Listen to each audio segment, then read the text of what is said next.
पवन भैया जिंदाबाद जिंदाबाद जिंदाबाद पवन भैया जिंदाबाद जिंदाबाद जिंदाबाद पवन भैया जिंदाबाद जिंदाबाद जिंदाबाद।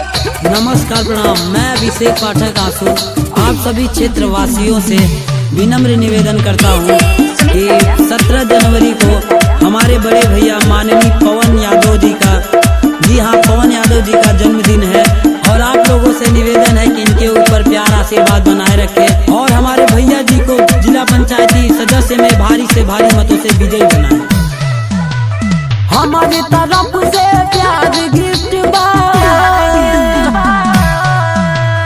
हमारी तरफ से प्यार गिफ्ट बा, भैया स्वीकार कैली हो पवन भैया जुग जुग जी हो, पवन यादव जुग जुग जी हो, तुहरी भरोसे बाटे बड़ी प्यावन संभाली हो,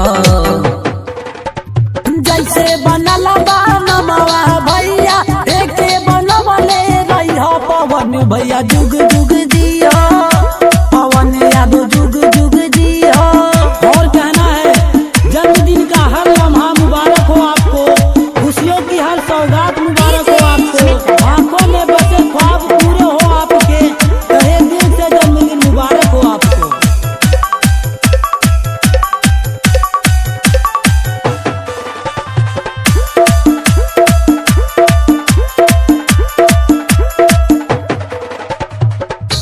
तुहरे प्रयास लगवले बाटे सब गरीब हो, तुहरे के मान ले ले बा आपन सब नसीब हो, आपन सब नसीब हो। तुहरे प्रयास लगवले बाटे सब गरीब हो, तुहरे के मान ले ले बा आपन सब नसीब हो, जैसे बढ़ावले भैया न पीछे हटई हो, पवन भैया जुग जुग जी हो, पवन यादव जुग जुग जी हो।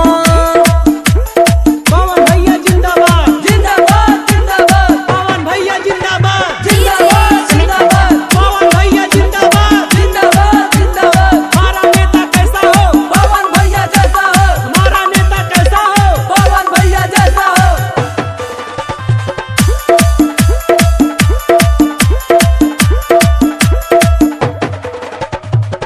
दियावा महादेव से बाटे इहे एक गुहार हो, लाख बरिस करे उमरिया तोहार हो, उमरिया तोहार हो। दियावा महादेव से बाटे इहे एक गुहार हो, लाख बरिस करे उमरिया तोहार हो। मोहम्मदपुरा में बाटे शिवाला जाके शीश झुकई हो, पवन भैया जुग जुग जी हो, पवन यादव जुग जुग जी हो। पवन भैया जिंदाबाद जिंदाबाद जिंदाबाद पवन भैया जिंदाबाद जिंदाबाद जिंदाबाद पवन भैया जिंदाबाद जिंदाबाद जिंदाबाद। हमारा नेता कैसा हो, पवन भैया जैसा हो, हमारा नेता कैसा हो, पवन भैया जैसा हो।